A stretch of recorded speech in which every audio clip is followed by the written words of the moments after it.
So, you know, for someone that says, I've been taking insulin for 40 years, I've never had an issue, how do you answer that person? It's very simple. It's like anyone who tells you my grandma died with 110 and she smoked every day. Doesn't mean that smoking doesn't kill. It just means that she got lucky. And until, I don't know, in the 60s and 70s, pregnant women used to smoke and drink, and that was not a problem. But what I want to say is, if we look back and we see how things were before an innovation or an invention comes, then many people are satisfied. For example, before the invention of a seat belt, nobody put a seat belt.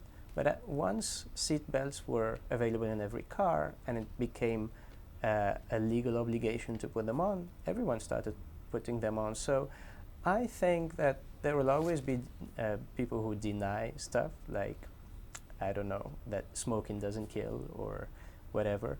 But the science and the logic is very straightforward. And I believe that I'm really happy that the awareness about this problem is raising. The advocates are really vocal about it. The new generation of clinicians and doctors and professionals are aware of it. And I predict that in the next 1 to 3 years, there will be a temperature monitor in every refrigerator and with every insulin pen and vial. Maybe not made by MedAngel, because there are newcomers in the scene as well, but I think it will be standard very soon. Is there any numbers that we can look at? If I'm a type 1 diabetic and I've had diabetes for 40 years, what are the chances of the storage of the insulin to degrade enough where I probably will use it not knowing? I mean, what are the chances of that happening? It's 100% over 40 years, because the study I referred to, and I can send you a link or reference to it, showed that it's a study in the Netherlands. They took 275 patients who store medication in the domestic refrigerator, and 93% of them failed to store them according to manufacturers' recommendations, and this was only in 3 months. So you extrapolate for 40 years. So a bottle of insulin now costs, let's say on average $400 a vial in the US. And if you use a vial a month, that's 12 times 400.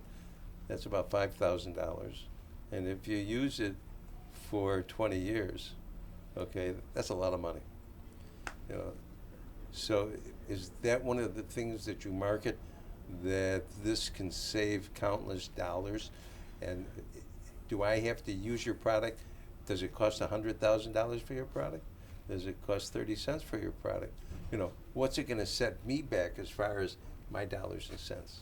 Yeah, it's funny you mention this, because it's completely different from one market to another. In Europe, most people get their insulin paid by the social system. So in case of a doubt, they toss it and get a new prescription. It costs them nothing. So that financial incentive is not as present as in the US.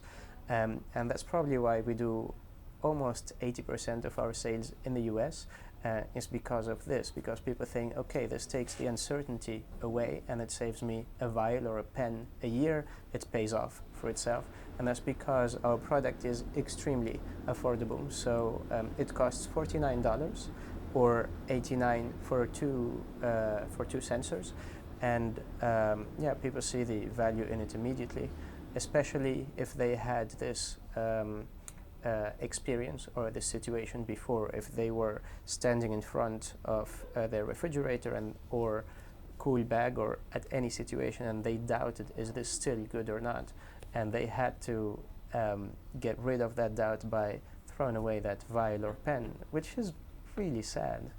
Yeah, I like your idea more so it actually saves the doctor time, because it takes away the question, is it the insulin? Go out and buy another bottle and let's see. That's always going to be the answer.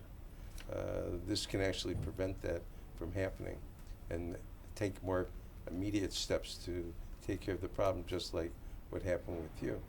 Because you can become insulin insensitive for a number of different reasons, whether you have colds and flus and things like that. So I kind of applaud you for coming out with this. You saw a need, And I can't believe insulin's been on the market for you know, almost, well, actually over 100 years. And yet you're the first one after 100 years to come up with this problem solving. So with that, I want to thank you for your time. I appreciate you being here, and I wish you the greatest success. And I'm sure we'll be talking again. Thank you. Thank you, Steve.